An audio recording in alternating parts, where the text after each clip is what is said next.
Epoch contains fantasy violence, mature themes and occasional swearing. Epoch contains D&D actual play and is part of the Faith and Geekery livestream and podcast and its wider community. So why not like, follow, subscribe and join the Discord. And now, sit back and enjoy some questionable accents, poor dice rolls and hopefully a wild and whimsical journey. In a fantasy world, on the continent of Albion, in the queendom of Lyonesse, amidst the smouldering embers of an age-old battle between the divine and the void, we begin our story in a small village of Boyfin. An unsuspecting party of misfits begin their journey. This is Epoch. Hello and welcome to this Epoch, our D&D campaign from Faith and Geekery. Hi, I'm Tim. I'm everything. I am the void. I am everywhere around you, in every part of your being, your soul, this world. I'm me. But let's meet our players, starting with... Hello! I'm the other Tim, and I'm playing Hildefon Greentail, who goes by the pronouns they, them, and is sort of trying to discover what it might mean to be a cleric in this strange and mysterious world of Lyonesse that we find ourselves in. I think Hildy is drawn to two things in life, which is his kind of love of all things mind-altering, because they take you outside of yourself, and a kind of deep affinity with other beings, which mainly they get through their sibling Killian, but are now kind of beginning to learn what it means to be part of a wider group of people that they care about, and that's, I think, causing some slightly confusing emotions for Hildy, but they're working through what it means to be part of a little extended family. And that leads on to me. Hi, I'm Shelby. I play Killian Greentail. He goes by the pronouns he, they. They are Hildy's sibling, and when they sneeze, they turn into animals, and they're just trying to figure out what that's all about. But they mostly just go with the flow. They're like, I sneezed and I turned into a fox? Okay, that makes sense. Hello, my name is Mark and I'm playing Nugget, he, him. And Nugget has kind of pupilless blue, almost glowing eyes, but he often wears a hood to disguise that trait about him because it's easily identifiable. And he's also discovered that he's a sorcerer. Hello, I'm Becca and I'm playing Minerva the Sage, a Furbolg barbarian, she, her. And she has a deep connection with the forest around her and has a deep, deep love for all the little people that seem to be around her knees. Hello, I'm Jen. I'm playing Asta, she, her, a human fighter who very recently found out her subclass, but I'm not sharing because not everybody knows yet, so I'm keeping it under wraps for just now. But something that Asta is delighted to have learned, particularly from Killian, is the root of her name being such a beautiful flower, and she's taking great delight in that at the moment.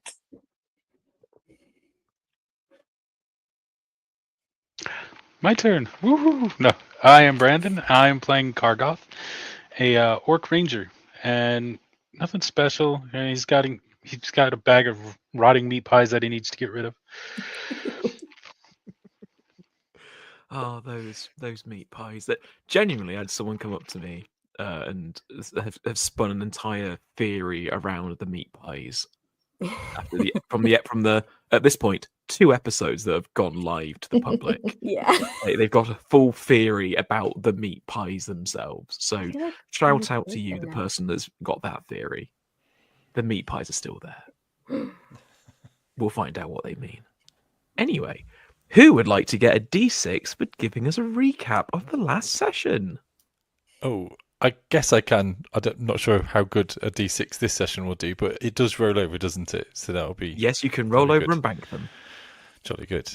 So this is taken from Nugget's kind of notepad, and so I'm going to read pretty much all of it. So first of all, it's got a list of names. I won't do all the names, but it's got kind of names like Elgion, Quaffrial, Wafed, Sella Blasail, Robin, Alexius, Octavius, Demos, Cleon, Sextus, ?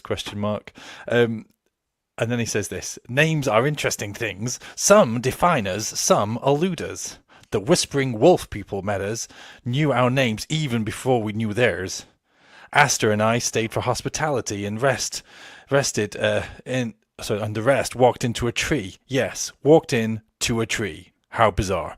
Whilst we waited for their return, we ate and drank well. We've been getting to know 2 other travellers, Robin and Helempa, who, whilst mysterious, took time to help us refine our skills, or in Asta's case, just to hold her sword. And I am a sorcerer.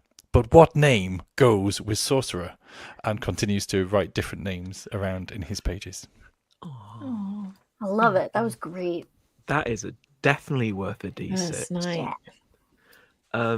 So for Nugget and Aster on the outside of the tree, we ended with the other 4 members who've walked into that tree and not sustained any injury because they walked through to the other side of the Fey realm. And I believe we left off with the guide that brought you in, indicating that Killian, Hildy, and Minerva were to go off and find someone named Albedo. But Kargoth, Wefariel, indicates for you to follow them.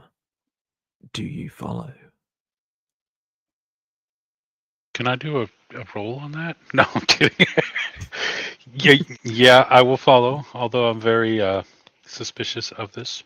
Okay, yeah. So you can give me roll me an insight check. Give me a sus check, as the kids say. A sus check. Wow. That's wow. A 6. That's a natural 1.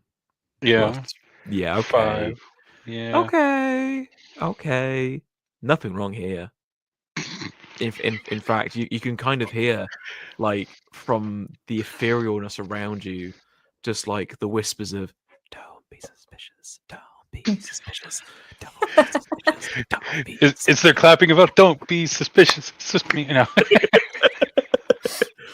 So, but you can follow her, and she takes you into a not secluded part of this realm.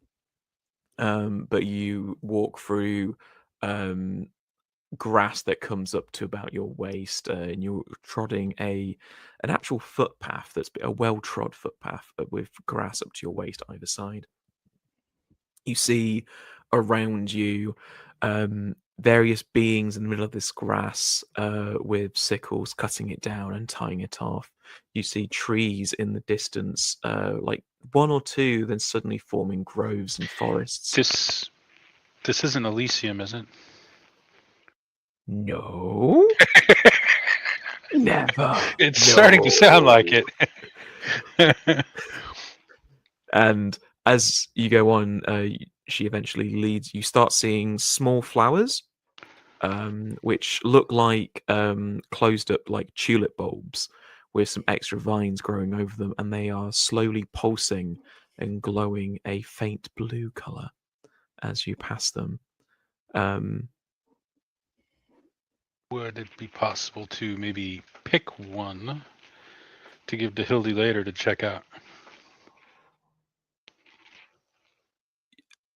Yes. Please. Are you just a general thing? Are you trying to do this stealthily? Yeah, because I don't know how they feel about the plants. Okay, please roll me a stealth check. Okay. I feel I'm going to get my hand slapped. Or not. 12 plus 5 to 17. Okay. Okay. Okie dokie. That's that plus that. Okay. As you get down on your knees and reach your hand close, you suddenly feel a dagger at the back of your head, and like that gap to the top of your spine and the bottom of your skull. It's just it's not pierced your skin, it's pointing very hard as Guaphriel just leans in close and says, "Do not pick that which is giving life." I was just going to smell the roses, as it were. Wait. What's this? A ranger caught off his guard? Wow. Okay. Nice. Yeah, I'm not picking it. Hildy, you can take an inspiration for that. Peter Jackson inspired inspiration. Thank you. Kargoth, they turn around to you and go, "Wait, watch, and listen, for you will know what that plant is." And as for the next minute, you're both there in silence with a dagger at the back of your head still the whole time. And for the next minute, you're kind of like watching, you're observing the plant, this small flower, and you notice that there's like a faint pulsing coming from the center of the bulb in the light, and it takes you a little bit longer, but you kind of realize that pulsing is like pulsing like a heartbeat, a very faint heartbeat from that plant. And when you have that, when like this look of recognition, of understanding comes across your face, the dagger is removed from the back of your skull, and they turn around to you and say, "Come, follow, and be gifted." I'm going to resist the smart alecky thing, which should be to tickle the flower, go Gucci Gucci Goo, and then walk off. But I'm going to go ahead and follow them. Well done. Stay in character. Oh dear. Right. Ooh, Gucci Gucci Goo.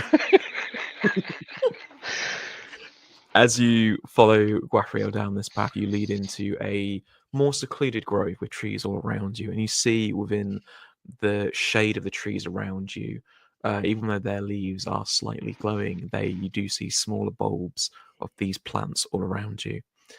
And you come to a small table in the center of this grove, and she turns round to you and goes, "What do you see as your purpose in this life?"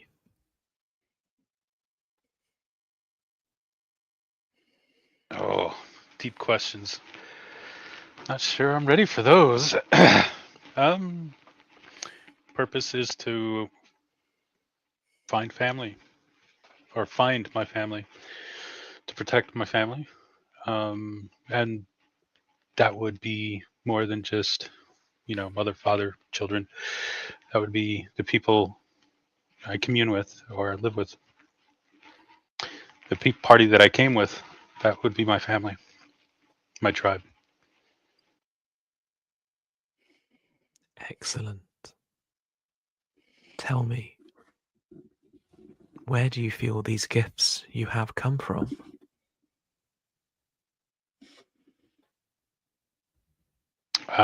Someplace not of this world. I've never seen gifts like these before, but I only know some of what I can do. I know I can heal, but I don't know anything else beyond that. I know I can kill a hyena with one shot. Yeah, that's about it. You feel them staring at you for an uncomfortable amount of time, but there's a gentle nod that comes, and they go, "For some that guard this land, we hone our own abilities. We rely on those around us. But in all, we do this because all life is a gift that must be treasured and respected, and sometimes defended. But we must honor those whose life that we take as well. That is our oath, the oath of those that defend these borders. For some, their lives have come at that cost, due to their connection to this land, to this realm. They sit and lie and grow in wait for when they are next needed. Your journey is not yet over, it is only just begun. But there are others that should guide you, and I am not one. But maybe I can introduce you to one that shall guide you. Or perhaps they shall make themselves known to you. Please, leave your weapons on this table.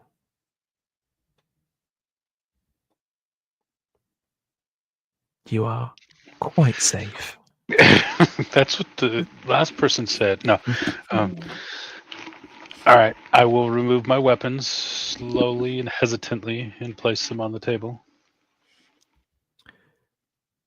Go beyond this tree line, into the woods.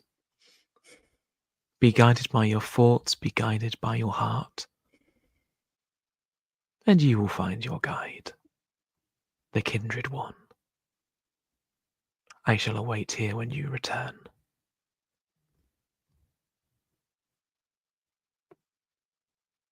Awful lot of passing on going on here from one person to the next. I will walk towards the tree line. Sales call, isn't it? Yeah, it's like, let me hand you over to my supervisor.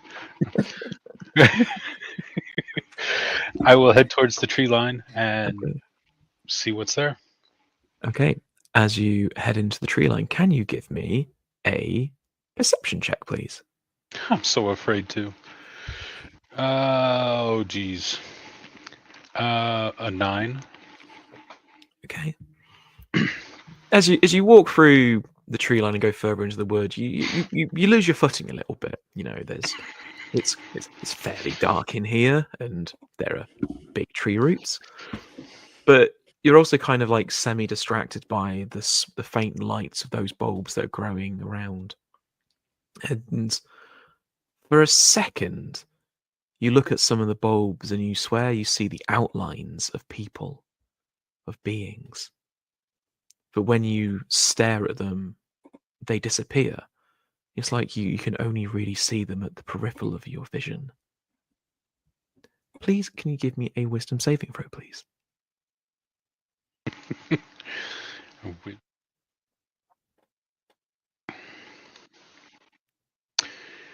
14. And can you roll me a D100, please?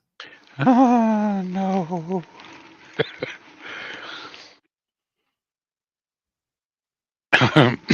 19. Okay. You find your footing and you kind of like, you notice that you're losing the outlines when you kind of intently stare at a certain bulb, and as you're looking around and finding your feet, you look around, you can't see where you came from. But everywhere around you is the trees. You look and you see a faint starlight coming through the canopy, and still some of the ground faintly lit by those bulbs. But you do spot about 300 meters away from you, directly ahead through the tree line, an outline that you can stare at, barely visible from behind a tree.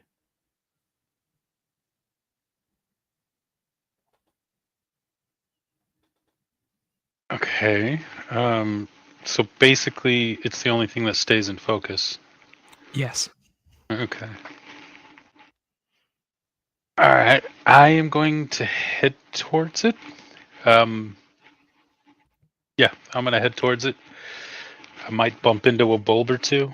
I'm going to shake the world while I'm at it. As you go in, you have a couple of branches, that, graze you on your head or your shoulders as you go past, and you make your way there, stumbling, but you find your feet sure enough soon after. As you round the corner and see this outline, you are faced with a ghostly visage of a Goliath with only one arm. They are pale of skin, but have intricate tattoos going down the left-hand side of their body, which you don't see the rest of the pattern because that left arm is missing. But they stand before you, leaning on a spectral hammer that's next to them. They sit there silently and just look you up and down.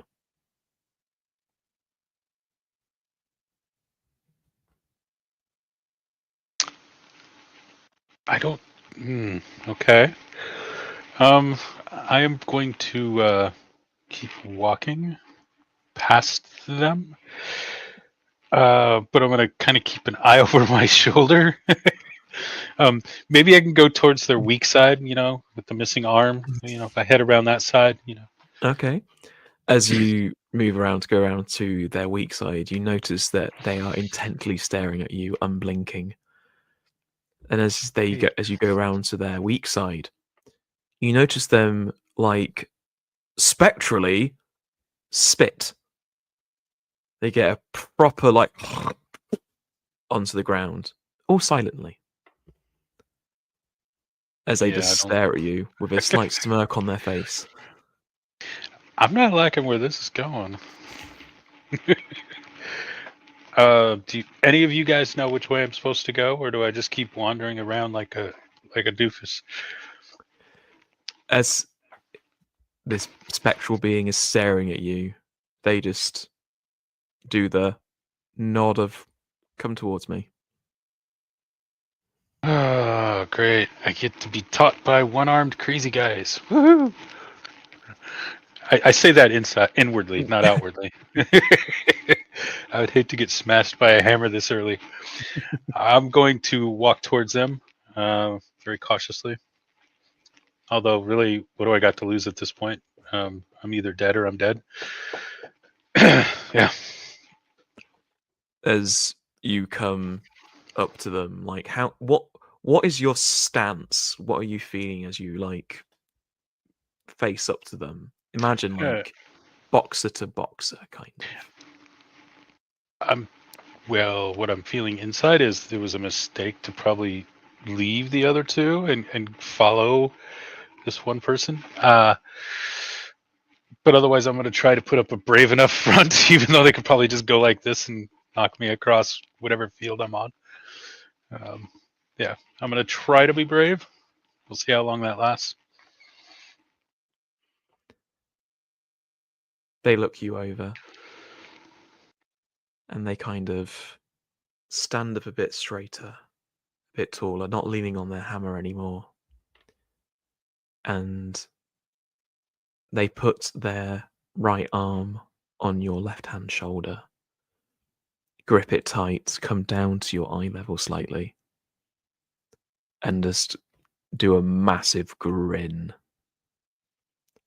as you feel your arms start to burn white hot as this searing pain goes over you. You want to shout out and say something, but it almost feels like as soon as you feel the slight bit of pain, it like goes away straight away as you look down at your arm and you see vines growing and etching over your skin towards your hand as this being in front of you starts to slowly fade and separate.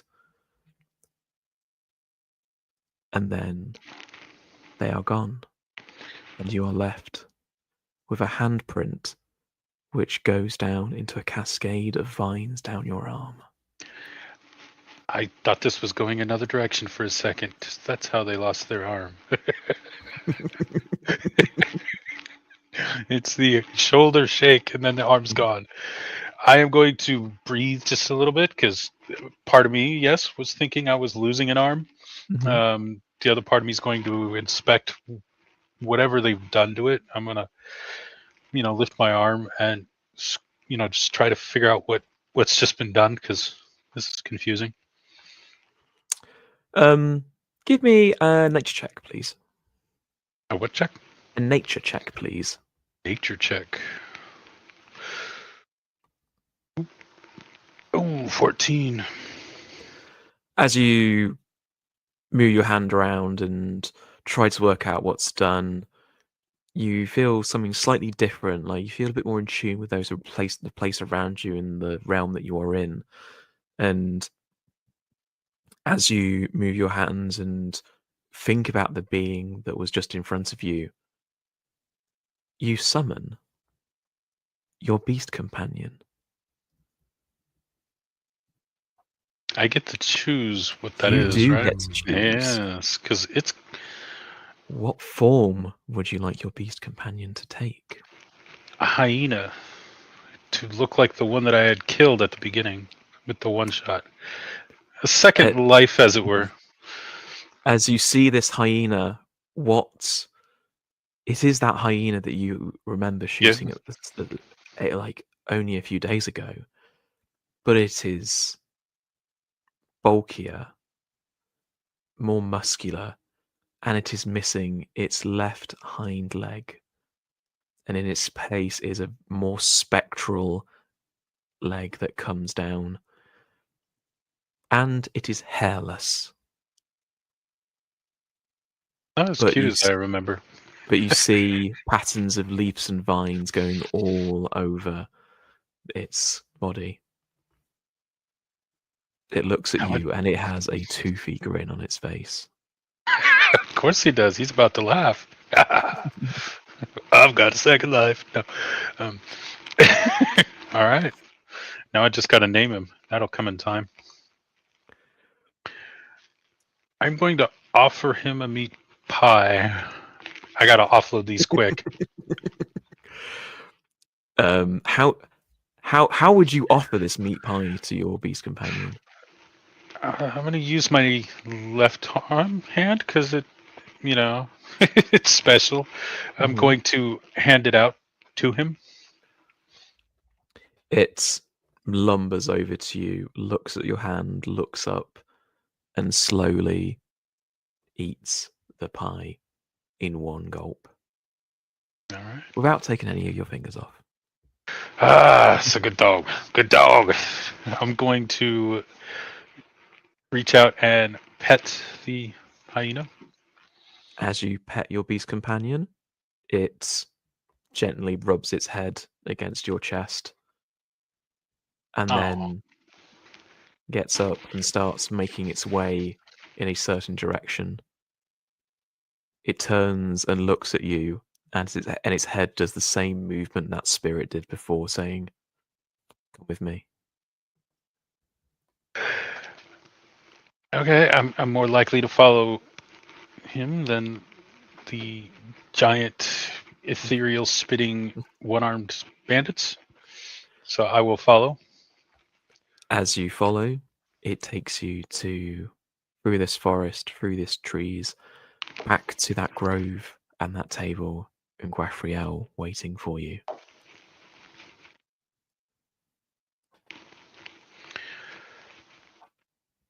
I am going to step closer to the table, kind of wave and point to my companion, and I guess I got a new friend here. Yeah.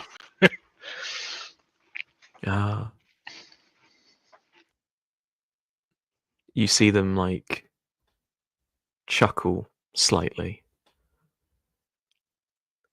I've always wondered who Dikatos would choose to guide. It is curious that they should choose you. Okay. Was that the one that one of the guys that I met over yonder? Did you see a spirit with one arm? Yeah, he seemed to have a spitting problem. Dikatos will guide you well. All right. Okay. Can I take my weapons now? They gesture towards the weapons. please come and take, for you have a kindred to guide you now to what comes next.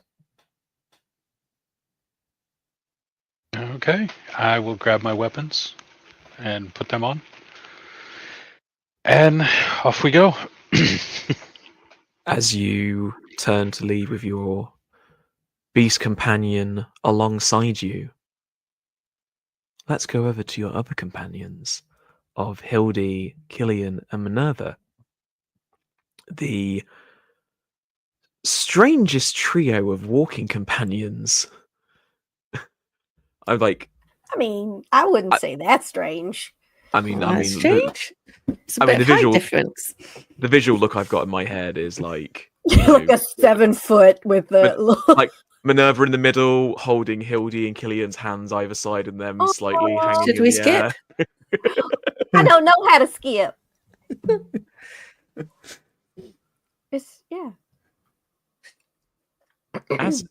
As you are, the three of you are going down this road, you are remembering the name of the being that you were told to find, the being named Albedo. And should we just start yelling their name? Do you think that's like the best bit? Albedo! Is there anybody by the name of Albedo here?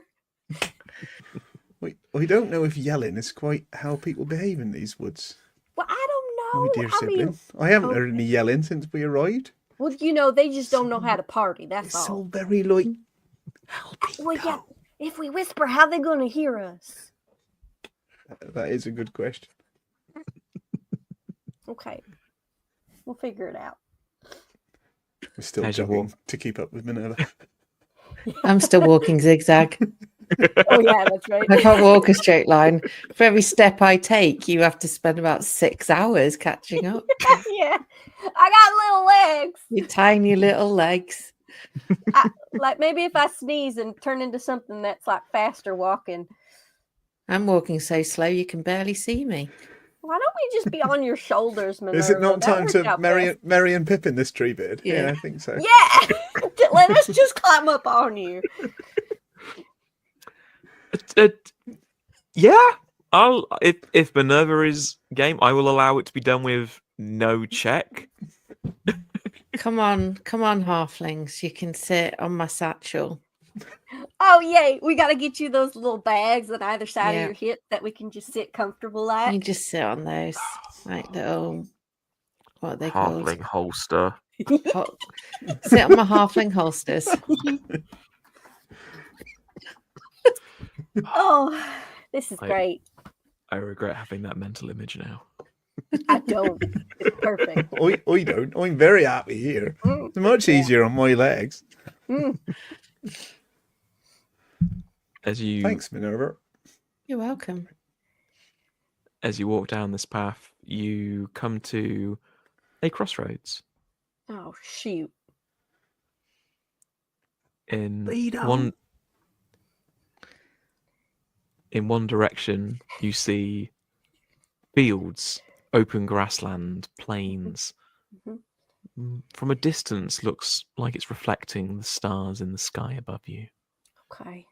To another, you have forests, ancient, tall forests. And ahead, you have a few small huts gathered together in a circle. There! Let's go straight ahead. Does Albedo live in huts, do we think? Oh, I don't know. They're like the child of the twilight, so if they don't, they live in the field with the stars. Well, he did wonder about field and stars. I feel like huts is a good spot though, because people live in huts, and if if none of them's Albedo, they might know. Minerva looks with deep longing at the forest to the right, and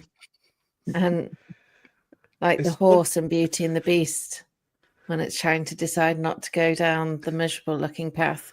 But it's quite happy to listen to the halflings chitter on about whether to go for the star-strewn field or for the huts? I feel this is a sibling thing to settle. I mean, we could. There's 3 paths and 3 of us. What if I we was split just up? wondering if this was meant to be one for each of us. Oh, right, because Kargoff went some other way. Hope he's fine.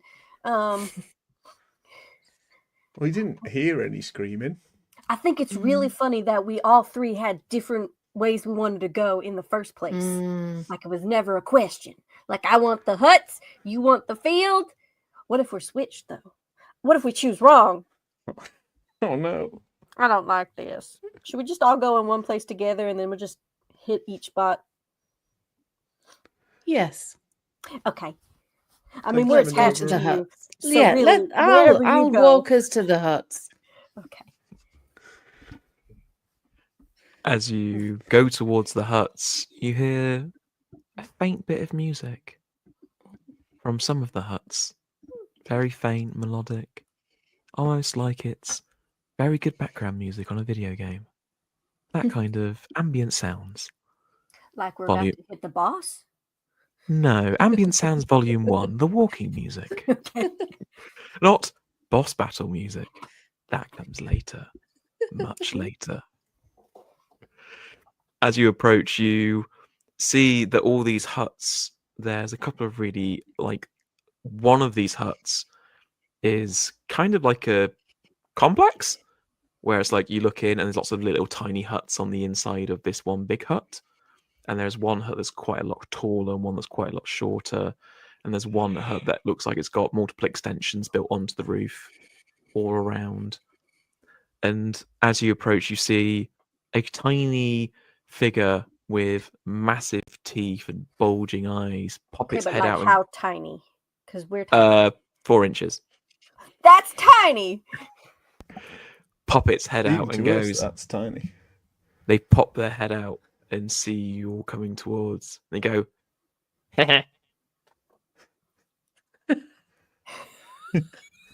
Albedo? Hi, are you albedo or do you know an albedo?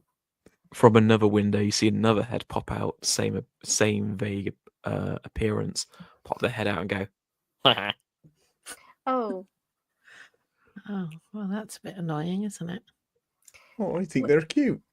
Hi You guys. then- They're cute. Out of another window, you see another one pop their head out. This one has a tiny goatee. And goes and pops their head back. Do you think they only make noises? Like, is that their language? Do you think this is one of those bopping games where when they bop their heads out, we're supposed to... We're supposed to smack them? Yep. It's I'm all about mostly- speed. I'm mostly worried they're going to take our ship apart and sell it parts. They pop their head out one more time. And this one is a different one with a bit of a mohawk. And he goes, See, that sounded like a curious so I think the is a language. Albedo? Albedo? Hello? As you all greet them and say albedo, you suddenly see a swarm of tiny fairies all fly out of this complex and fly towards you and like fly around you going, No, I feel like this is a bad idea. and they start all coalescing in front of you in a large swarm that grows bigger and bigger, taller than Minerva, until they start forming a solid being in front of you. Ooh. They have antlers coming out of their head that go from solid into starlight. They have white fur going across their face and chest with long flowing wild auburn hair going over from their head down to their back and across their arms, and where the edges of it are, they fade into ethereal starlight. The arms are a bit longer than expected, with fingers with slightly more joints than you would expect to be normal. They have on them a kilt of dark fabric that blends into the shadows, and black... I can't remember what the white bits of eyes are called. Scalera? Scalera, black Scalera with red irises staring at you with a look of joy on their face. Smiling. Albedo. Vito? They bend down and in a very ostentatious bow, fingers extending in very strange patterns, and look back at the three of you smiling. I'm really uncomfortable.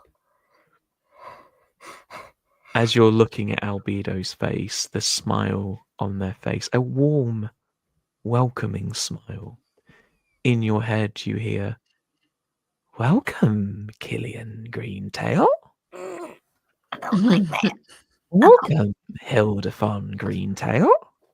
Hello. Welcome, Minerva the Sage." Hello. "It is a joy to welcome you to my home. You have had a long and arduous journey." You could say that. Are you Albedo? "I am Albedo." Okay. Hey, we were sent to find you by a nice chap named Quathriel or something. Ah, excellent. It is wonderful to have you here. Are you made of fairies? I am made of all and none, of bay and plant, of dreams and starlight, and also nothing. Cool. I am here. Do not be worried. You are most welcome here. You look worried, Killian. You all right? I feel like I'm the only one that's completely freaked out by this. Yes. All of this is in your heads as their face just remains warm, smiling, and inviting. I'm just trying to soak it in. I mean, it's weird, but we've seen plenty of weird these last few days. Yeah, but They seem nice enough. There were a bunch of 4-inch tall people that became that. You know, it's fine. I just gotta compartmentalize myself. They're talking in our heads. It's all good. Minerva, this is one of the rare times where you have to creak your neck upwards to look at someone in the face. Oh, They it's are a novel idea. taller than you. I mean, to be fair, the halflings are 4-foot people that make up one Minerva, so it's not that weird. This is like 2 Minervas tall. That's 26 foot. I feel like I'm just really intimidated by the size. They're smaller than the trees. Well, trees are trees, though. Come. We have much to discuss. As they, similar to the Ghost of Christmas Is Yet to Come from the seminal classic Muppets Christmas Carol, they put their hand behind Minerva and gesture towards a distant path towards the trees. Minerva's going to just tuck one of her arms around the halflings. Nod. Go, okay. We can do this. Okay. It's going to be okay. Yeah. Let's just be curious. I can't see any threat. What's the worst that could happen? They could eat me in a single bite. They're not that big. Oh, wait, he's that big. Yeah. They're that big. Yeah. Do not worry. I have already eaten, and I do not eat halfling. I wish you'd have led with that, but all right, thanks. It is fine. You shall not be eaten here. There you go, Killian. Nothing to worry about. Yeah. No, yeah. Yeah. Fine. I think preferred the sentence "you will not be eaten," full stop, rather than here. The geographic specificity was a little worrying, wasn't it? As you journey down this path with Albedo, you see that there are small glowing insects appearing from the grass around you and from the trees and the plants. And as you're walking down, you see like Albedo's form is almost like fading into the background, into the sky, and it's only the outline you really see sometimes. But as you head towards the forest, you see, rather than a solid tree line, you see the trees almost change and merge into archways and vaulted ceilings and solid walls, as the forest you're walking in is still indeed a forest, but is now a magnificent temple as you enter into its borders. Mm.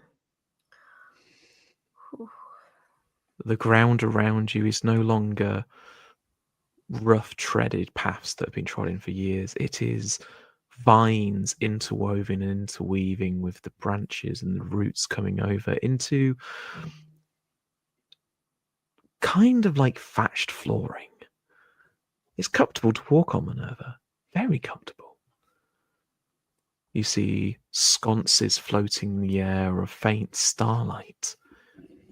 And you look up into the roofs and you see constellations, not from the world that Killian and Hildefon are from, but Minerva, you see some constellations as if from a dream of a memory you had as a child in the roof around you.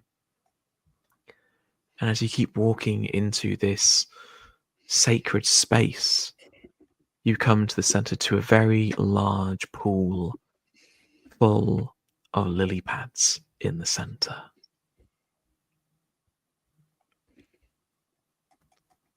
If my spirit were to take a form, it would look exactly like this. It's a beautiful thing to see.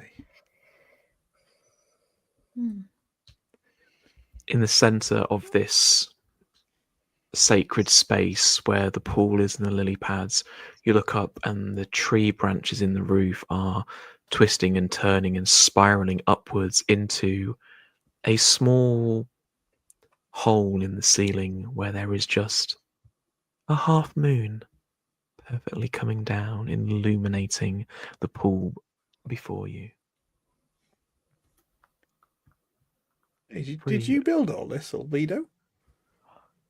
No, I did not. It has been here since before I was me. And it will be here long after I am not. It is a space that is both sacred and welcoming to all that wish to seek, but is not just here, but everywhere. Please sit, as they gesture towards the lily pads. Okay. Minerva's going to look at Killian and Hildy and check their facial expressions to see how scared they look. Hildy, how scared do you look? I think Hildy's down with this. Like, it's trippy, Hildy's- but trippy Hildy's is kind ready for a bit of a trip. Trippy is home. So yeah, I think Hildy's prepared to slide themselves off Minerva's halfling holster and sit. Killian has like gone through a lot of facial expressions and to sort of finalize by like, all right, focus on something I know. Okay, there's a bunch of lilies. I'm just gonna stare at the lilies and digest what I know about lilies. Just not like avoiding even the presence of Albedo. Just like if I just focus on the flowers, I'll be fine. I'll ground myself. It's all good. There's a moon. It's pretty. Okay. As you are invited to sit on the lily pads, do you all sit down on them? On the lily pad? On the lily pad. How big is this lily pad? There is quite a large one which is Minerva-sized. There are also a couple of I've always larger ones. wanted to sit on a lily pad. All the lily pads that are there can bear Okay. mortal weight. Hildy, do you think if I sneeze, I could turn into a frog? Yes, do it. Oh, we think it's worth a go. Okay. I like druidcraft some cattails, the cattails Mhm. thing, and Mhm. break it up so it poofs, and then like get it in my nose and I sneeze and turn into a frog. I think I could turn into a frog. You do turn into a frog. Hey, Oh, there well, you go. Gillian, that was cool. You are still the size of a halfling, A giant ass frog. and you are still wearing your clothes. Hmm. What do you mean? This makes sense for about the place that I'm at. I thought you were weirded out by today. You seem to have decided to make it weirder, but all right. I'm down. I'm down with it. Go big or go home, and we can't go home because it burned. No, we can't go home. So, it's a little too soon for that, but. Oh, I'm sorry. I've gotten over it at this point. But you do look good as a frog, might I say? Thank you. My eyes. Anyway. To the lily pads. To the lily pads. Now I feel perfect on this thing. It's true. You do look good on a lily pad. So, frogs do sit on logs. But... We have a book about that. We do. We even have the dinosaur one. As the three of you sit on the lily pads bathed in the moonlight, Albedo sits in the dark part of this pond and looks at the three of you and goes, "Come, may we commune with the land around us together."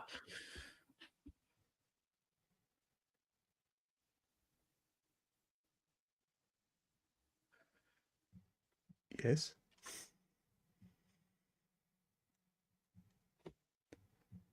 Albedo stares open wide at all three of you.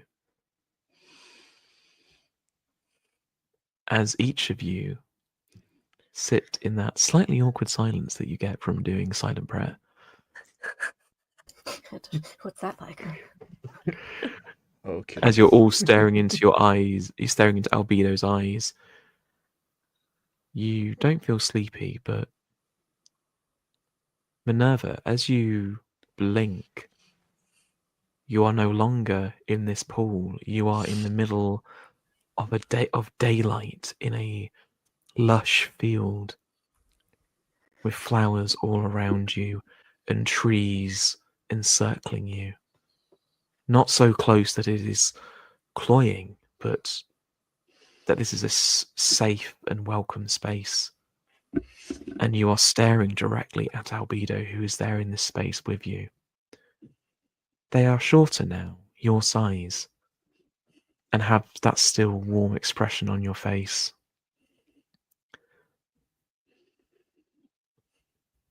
Minerva, life is precious in all its ways, is it not? It is. And does life not sustain others? There's no other way. And yet, sometimes within life there is sadly violence, is there not? There is.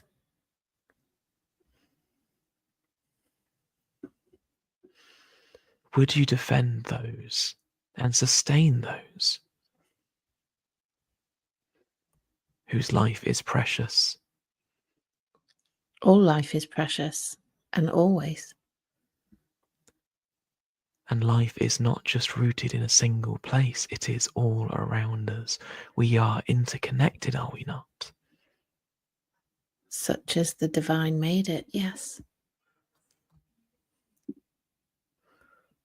Take your fingers into the earth around you. Can you not feel the life pulsing through it?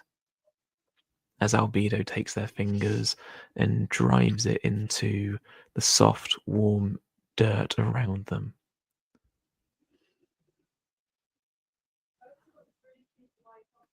Minerva just mimics the movement, fingers twitching into the soil. You feel like you are connected to every flower around you. You feel the trees in the distance, and beyond the trees, you feel the spirits of those plants that Kargoth has encountered, that you have seen in the distance.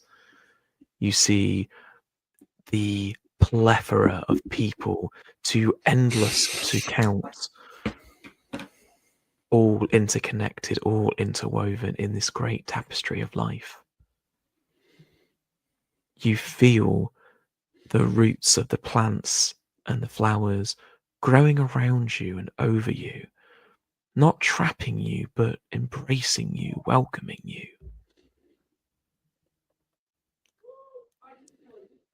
You are to defend life, defend those you are with. You are connected. Show that connection to others and show the strength in that connection. You feel your ceremonial rod that you've had all your time in Bifin leave your grasp, but fall out, and as you grab it in your hand, you see it start sprouting and planting and growing as it grows around your arm. It covers up to your elbow. As you grip onto it, it forms a wooden fist that covers your arm like a shield. Defend that which is precious.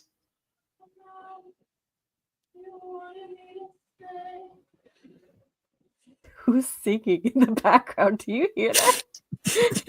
That's So sorry. The ethereal music in the background the swells. ethereal background. It swells as you see a small singular snowdrop form on the end of this shield on your arm.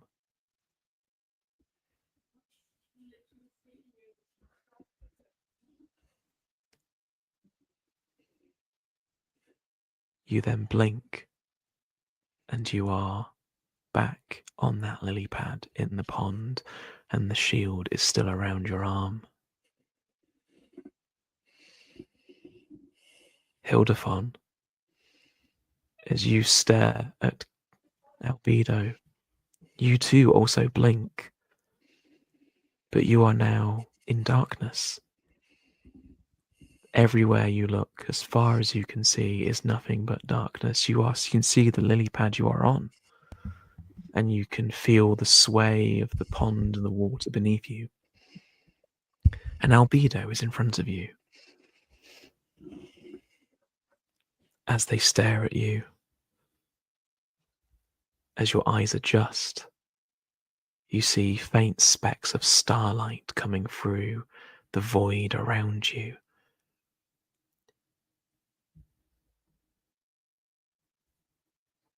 Darkness sometimes hides terrors, does it not, Hildefon? That it does. Especially when you watched your homeland burn. Yes, that is true. But also remember what happened when the sun went down and the night crept in. What came before your land was burned? Joy, peace, reveling. That is what came in. Darkness that brings terror, but darkness that also brings safety and joy and calm. Our sacred duty has always been the in-between space of deepest night and brightest day. The edge spaces.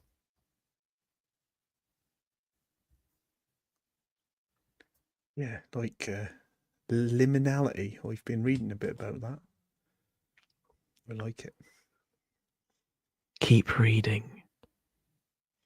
Keep enjoying being in the day, the night, and indeed the twilight. Seek rest, bring joy,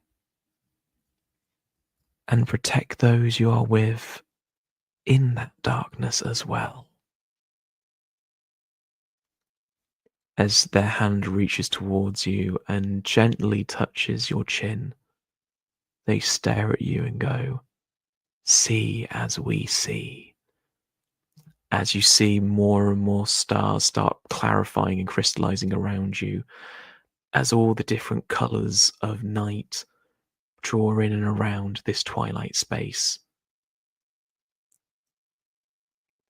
In front of you, you see a few reeds growing over you and intertwining into a fairly gnarly looking staff. Gnarly as in like nobbled, not gnarly dude. You look up, and as you blink, you are back in that pond. You have in your hand this staff. You open your eyes and look at Minerva. Minerva, Hildy's eyes are like looking into a starry night. Killian. We're having all of these deep conversations, and I'm just there, a frog. Killian, in your frog form, you blink sideways, and you are in a swamp. That's fitting. You hear around you the insects and the chittering of small animals. You hear off in the distance the lumbering of larger beasts. You look up and you see it is a half moon above you. And then you see the half moon quickly turning into a full moon, then back to a half and a crescent, and then a new moon, and going around in this cycle quicker than you expect. Albedo is laying gently against a log looking up at the sky. And says to you as they're staring up at the moon, "It changes quickly, does it not, this moon?" Yeah, I mean, does it just mean that, like, is the moon changing or are we changing? What do you think? Both. Can it be both? I like both. We're both changing. Both is good. Yeah. Life is about change. Be it sneezing, as you hear a dry chuckle in your head. Do I have to sneeze? You'll work it out. Sure. Can frogs sneeze? Am I stuck like this? They lean up and look at you and place their hand gently on your head. They say, "I can help with that." Okay, cool. As you feel water drip over you as you turn back to your normal form. Okay. You are curious. Yeah, I think healthily, though. That's a good thing to have. Ever changing. Being fluid. Yeah. That's something to celebrate. Could put that on my tombstone. You're not due a tombstone yet. You know fate. Like, you know if I'm gonna die, like, in years or not now. We're all gonna die someday. Yeah, but you just sort of like said it as if I wasn't gonna, like, I've got a way to go, and so now I'm gonna live my life recklessly. It's your life to lead how you wish. Okay.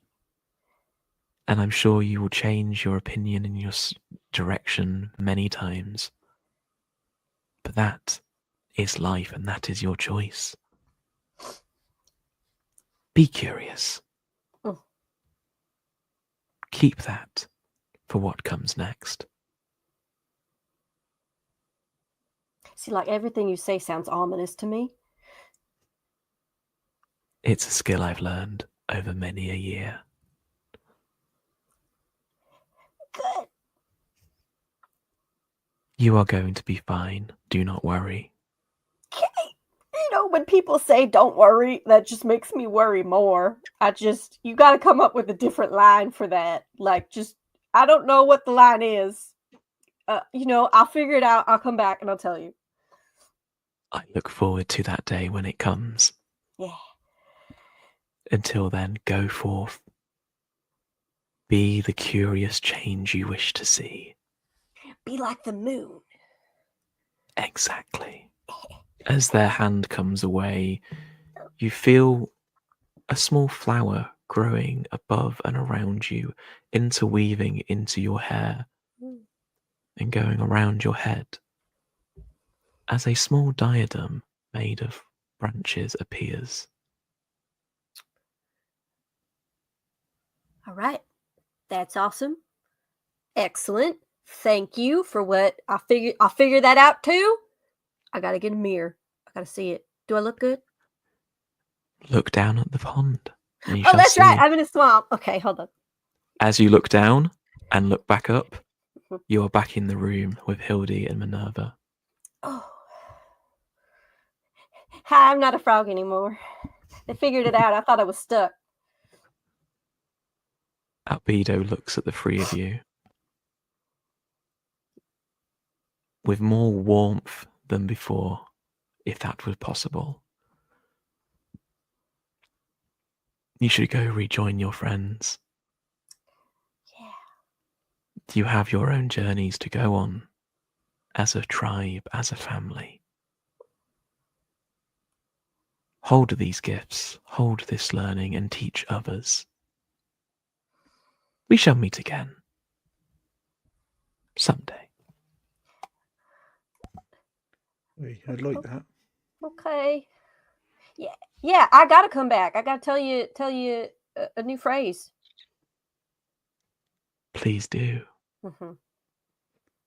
Before you go, Okay. you should go find the apprentice. They will have gifts for your friends. Do not worry. You all know the way. See, you said it again. You gotta come up with a different one. Try something else out. You hear an audible chuckle from him as he disapparates into the swarm of fairies and flies off out of the door. It's fine. It's just like imagine a giant It's person. fine. It's fine. It's fine. Yes, I know it's fine. We I'm coming like to him. terms with it. And that. Do you want to lift back to the tree, little halflings? Oh, yes, please. Yeah, just cuddle me, please. Go on, hop on then. Do you like my new crown? It's really nice. Very pretty. As you all hop on and walk out of this sacred space, our focus lingers on you as you walk out the door. As that's where we'll end our episode. Sorry, Nugget and Asta, but I just wanted to get that done. Yeah, no, that's really good. So Thank much you. fun to listen. Yeah. So, all of you now have your subclasses! Yay! And 3 of you have items. Does my fist open, or is my fist now locked forever in this position? To clarify, you're holding onto it. You can release your hand and you can pull it out. Okay, thank you. Just checking. 'Cause I'm like, oh, Yeah. that's a bit annoying. Important questions to ask. Yeah. Thank you. Do I still have the use of all my limbs? That's a Am I very now important trapped question to ask. inside a tree? I might make a note to ask that question at the end of every D&D session. Excuse me, Mr. DM, can I clarify? Do I have use of all my limbs? Yes.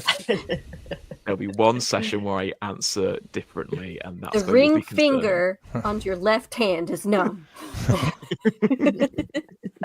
You two need to pick up a child. Thank We you. do. We Tim. need to That stop was great. recording too. Stop recording. Yeah.